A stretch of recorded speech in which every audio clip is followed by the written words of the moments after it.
1986, what a year. After what you'll see in this video, you'll be blown. And there's another one in the works before the year is closed and we can move to 1987. So without further ado, and not to waste your time, let's get on with it. Mafia dropped the mic on graphics entirely and focused on playability. And that's why it looks awful in its ASCII presentation but plays really well in the same time. You're in Chicago in the 1920s and play either until the time runs out or till you reach the rank of Gangland King and rob a cash transport and kill the mayor. Quite a lot of requirements, but it's not impossible. At the beginning of the game, your character is created randomly out of few basic stats: energy, corresponding to his health, strength, responsible for the pace the energy is recovered at, intelligence, influencing the odds of crimes, and lastly brutality, which determines what kind of weapons you'll get access to. You obviously start at the very bottom of the barrel, committing smaller crimes like robberies, alcohol smuggling, etc. And as you rank up and progress, you'll gain access to other more lucrative crimes, if there's even such thing as a lucrative crime.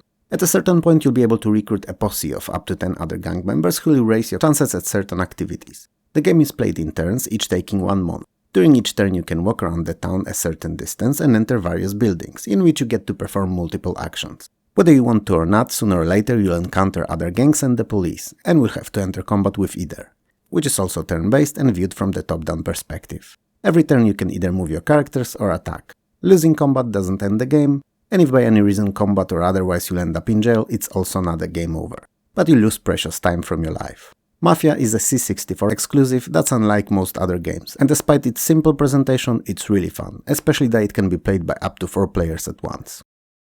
You play as titular Mikie, and your aim is to deliver a love message to your girlfriend at school, but everything and everyone in 5 levels represented by different rooms in school seem to be bent on stopping you from doing so. Seemingly for no reason, just to mess with you.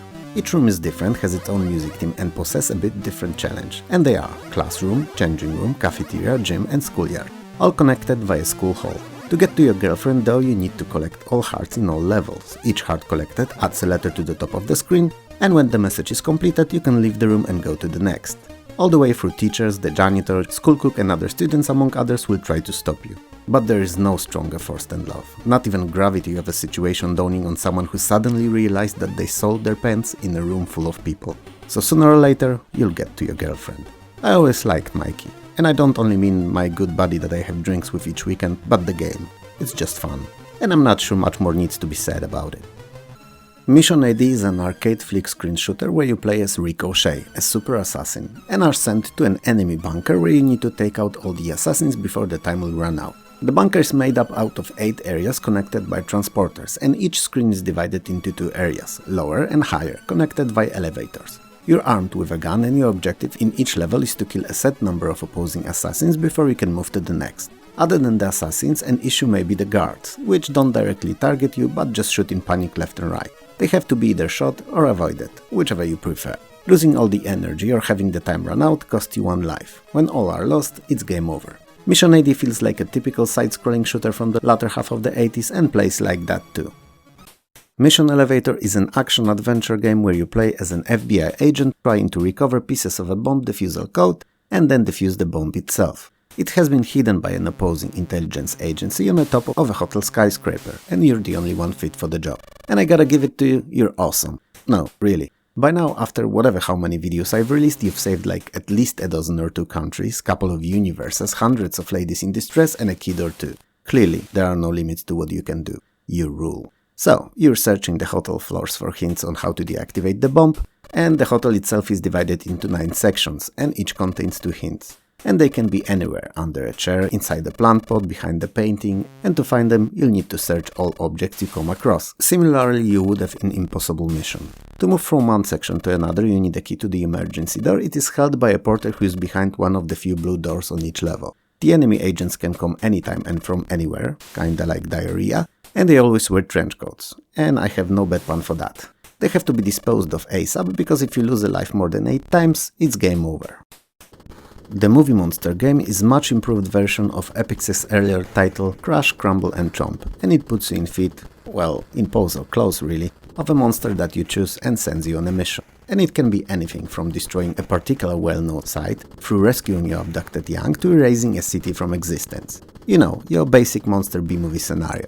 But as you go about that, destroying to your heart's content, the city does not just give up, and officials send police and army to stop you. Who those officials are? No one knows, but they're there and they wanna make your day a really bad day. So, there will be cops, tanks and jets set against you, and you'll need to dispose of all of these too. Occasionally, even another monster may stand in your way. The movie Monster game is fun in its crazy distraction-based design, and if you like the earlier title, you'll no doubt love this one too. But one thing I feel worth mentioning is that pre-game setup along with the game title happens in a sort of movie theater, where before each game Epix does not waste time and advertises their other titles. Usually I would have been a bit put off by it, but it's so well thought out and put together that I don't mind it too much and actually appreciate it. Toasty! Mugsy's Revenge is a strategy and management game starting in 1919, where you take a role of Mugsy, a gangster who has just been released from prison. And as pop culture showed us, most people released from prison get straight back into crime. Now, don't get me wrong, I know it's bullcrap and the statistics from the movies are anything but accurate, but this game kinda bases its premise on that. So, the aim of Mugsy's Revenge is to make a fortune smuggling alcohol. The game is played in turns and each one represents 1 year. Each year you make a set of certain decisions, how much alcohol to buy, which stuff to assign to which activity, and how much money to spend on bribes. The game ends after 10 years with a repeal of prohibition. While majority of the options are taken by text interface, there is an arcade minigame within Mugsy's Revenge where you control Mugsy and have to shoot assassins that are sent to kill you. Graphically, given the static in majority of cases presentation of the game, it's pretty nice looking, often comic book-like, which definitely makes for a far more enjoyable play sessions.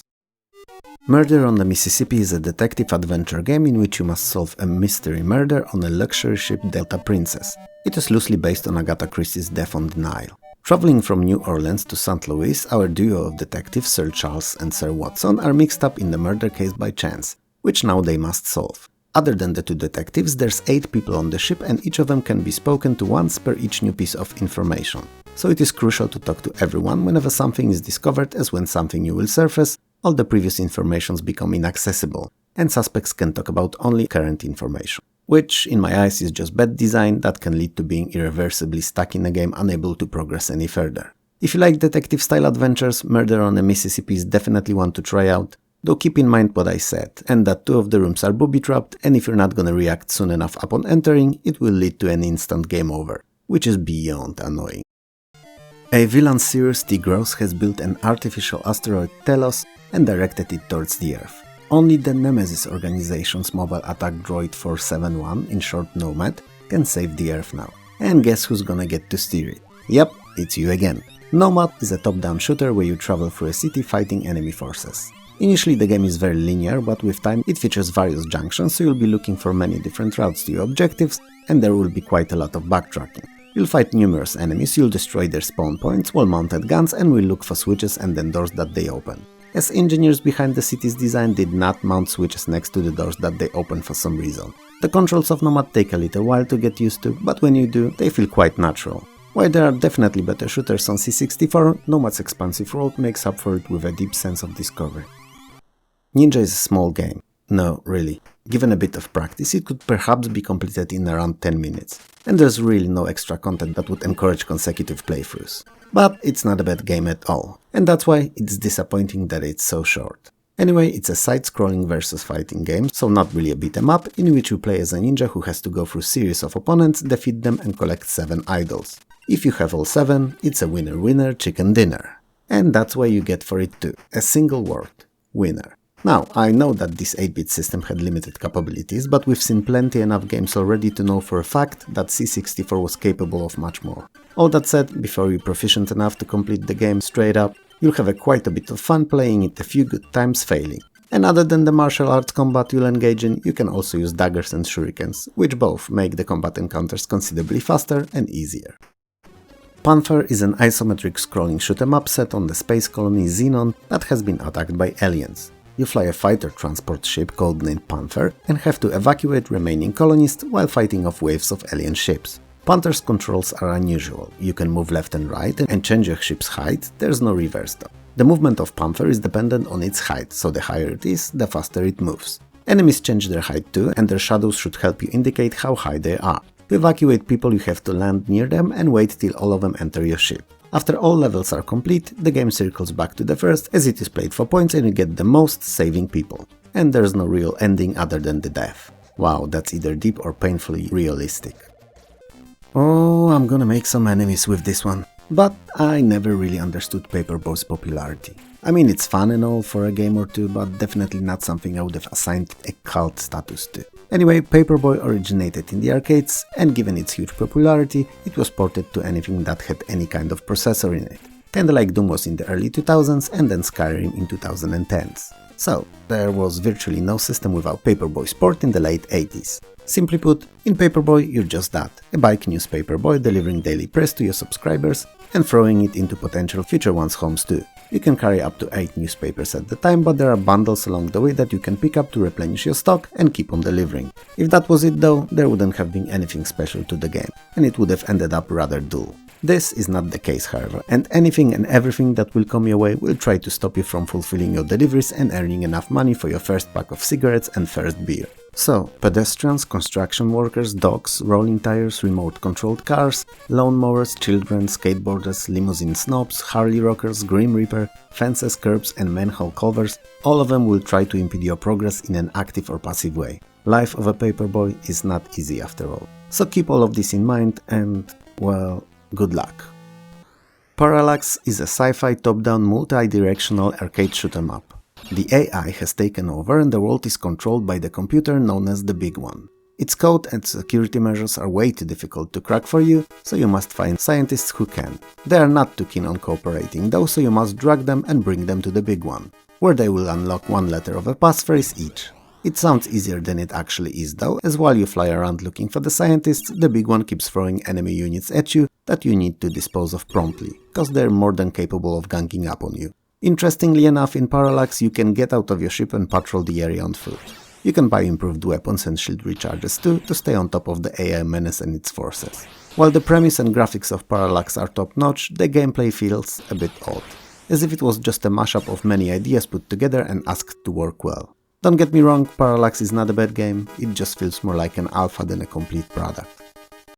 Phantasie II is a second in the series of role-playing games. Technically speaking, nothing has changed from year prior's Phantasie, it still uses the same engine and combat mechanics, and yet it's improved upon considerably. Quests and puzzles are both longer and more difficult than earlier on, and most importantly a new attack was added for all classes, Toss, which allows you to throw objects at an enemy. And it may not seem like nothing, but against those that are immune to conventional attacks it may prove to be a life-saving measure. The exploration of the overworld and dungeons is as fun as it was in the first game, and combat is enjoyable too. It didn't hurt that the story of the game is pretty good too, with Dark Lord Nicodemus once more causing trouble. This time by creating an evil orb and casting a curse on a beautiful land of Feronara and slaving its people. As it's easy to figure out, you have to find and destroy the orb. If after hearing all this you came to the conclusion that Phantasie II was just more of the same, so Phantasie 1 but with little more of everything, then you're correct, because that's what it is precisely. And it's not bad at all, as it's a full-fledged RPG experience and there weren't many of these other than the Ultima and Wizardry series back then on C64.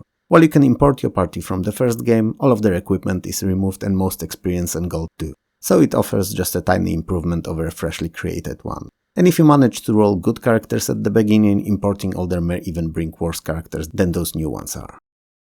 In 1986, Imagine Software ported Konami's Ping Pong from the arcades to Commodore 64, and it was awesome. Not epic enough, I think, let me rephrase that. In the year 1986 of our Lord, prophet from the Church of Imagine Software walked the earth among mere mortals, and seeing how they missed something and their souls were empty, he proclaimed, "Let there be Ping Pong again." And it was glorious, and it will play like a charm in 1 or 2 players mode with 5 levels of difficulty to choose from. And while it was not a looker, Prophet added, "What it lacks in graphics, let it make up for in playability and pure fun." And it also did. And from then onward, 1986 was known forever as the year of miracles and Ping Pong on C64. Honestly though, I don't know what more to say about it really. It looks and sounds okay and plays really good. And it's Ping Pong, so yeah, here you go.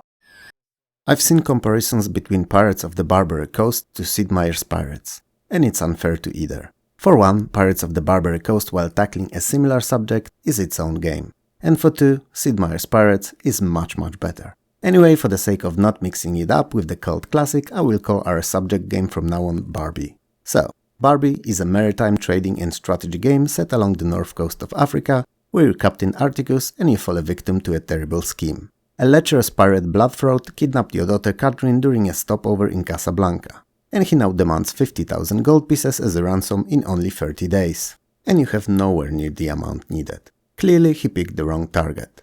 But you love your daughter more than your barrel of grog, your trusty parrot, or your wooden leg. So you decide to trade your way to said riches. And by trading I mean a very broad definition known only to pirates such as yourself. So while you will be trading in ports, you will also trade other pirates' lives for gold, fighting them whenever you get a chance. All the while searching for clues for Bloodthroat's hideout that's on an unknown island. Ship combat is real-time and shows your ship from behind all the cannons, which require loading, targeting and shooting done manually. It's easier said than done at first, but with time you'll master it. I've no doubt about that. After defeating an enemy, you can choose either to seize his gold or grab his log containing useful information, often a hint towards Bloodthroat's hideout. Barbary is not as fun or as huge of a game as pirates are, but it's pretty good in its own way despite that. Sci-Fi Trading Company is one of the first examples of roguelite games, even before the genre was even created and name for it coined, but it's one nonetheless. The aim of the game is to transport valuable cargo between starting and target planets through pirate-infested space as undamaged as possible, and there are 3 routes to choose from, each with different hazards on its way and corresponding to these different rewards. But before you take off, you have to pick a crew for each of your ship's departments, so for weapons, scanning, navigation, engineering and repair. All the changes that you want to make on the way you have to issue to your team members and not make them directly. So you have to prioritize, keeping in mind that at any point there may be more tasks to complete than crew to complete them. So for instance, when you're attacked by more than one enemy, you may need to assign someone to steer the ship, using evasive maneuvers, someone to keep life support in operation, someone to repair the damage and someone else to defend the ship. And since all of the crew members have different characters, some are more susceptible to stress than others. And when they stress, they can make mistakes. The game is not lost until you either have your ship destroyed beyond repair or when your cargo is completely looted.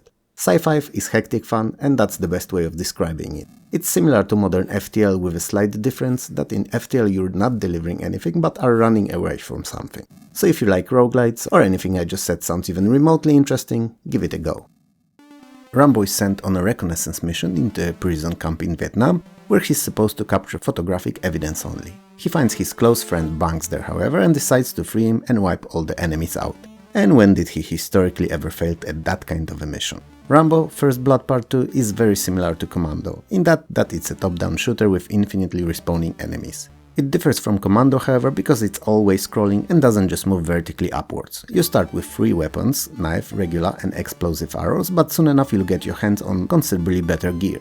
At the end of the game, while you're escaping with freed POWs in a copter, you'll face a boss, an enemy battle helicopter. Rambo is really fun, but also short, and if you know what and how to do it, it can be completed in around 10 minutes.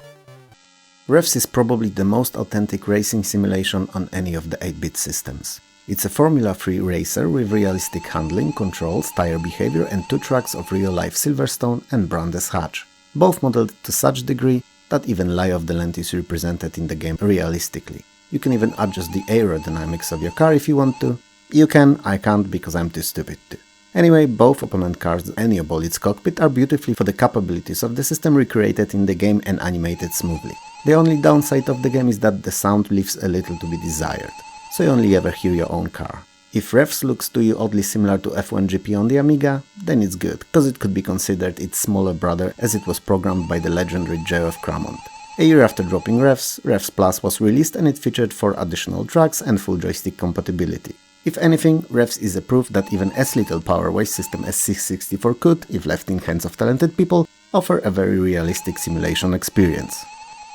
Saboteur is a game that I loved as a kid. And what's not to love here? There's a ninja that you get to play as, he infiltrates some kind of a secret gangster base / hideout, not unlike Bruce Lee did in Enter the Dragon, but more stealthily. And he can both fight in hand-to-hand combat and use various projectiles like shurikens. Your mission is to find the floppy disk with names of rebels, henceforth saving them from being eliminated by the villains of the game. For all intents and purposes, Saboteur is an action-adventure platformer where you travel deeper and deeper into the complex, fighting any and all enemies that you encounter in simplified beat-em-up style. My young imagination used to build scenarios around what was my ninja's real mission, and I had time of my life playing it. Today, it's not as engaging to me as it was back then, but melancholy prevails, albeit in a bit limited fashion. Saboteur is the only game that I know of even until today that offered a whopping 9 levels of difficulty choice before starting. It's just unseen. But here you go, Saboteur. Oh, and I always felt that Saboteur looked like ZX Spectrum port because of the graphics, even though as far as I know, it's actually not. And with the end of third episode covering 1986, we've only one more left. After that, it's glorious 1987. And while it may not be as big of a year as 1986 was, at least number-wise, some of my most favorite games on C64 released then. But that's something we'll start learning about in around 2-3 weeks. For now, let's talk about 1986. What do you think about the games so far? Did any of your faves appear in the video? Did I miss any? Well, there's one more, so perhaps they land there. Anyway, only way of knowing is to come back next week to see for yourself. So make sure to subscribe to get notified about that coming release. If you like the video, you know what to do. If you don't, I'm sure you'll let me know in the comments below. And if you feel like supporting this channel grow is the thing to do, Patreon and YouTube memberships are great. They will help me eventually replace my aging editing PC, and I will be forever grateful. If you can't or don't want to do that, likes and subscribes are great too. Most of all, however, I would like to take a second here and thank all the YouTube Let's Play and playthrough creators, from whose videos short bits were taken for this one as a video background to my commentary. You'll find all their names linking to their channels in the description below. They're amazing, and thanks to their efforts, retro community can prevail for years longer and in better form than it could have otherwise. So thank you. For me though, this is all, so have a good one and I'll see you next time. Peace.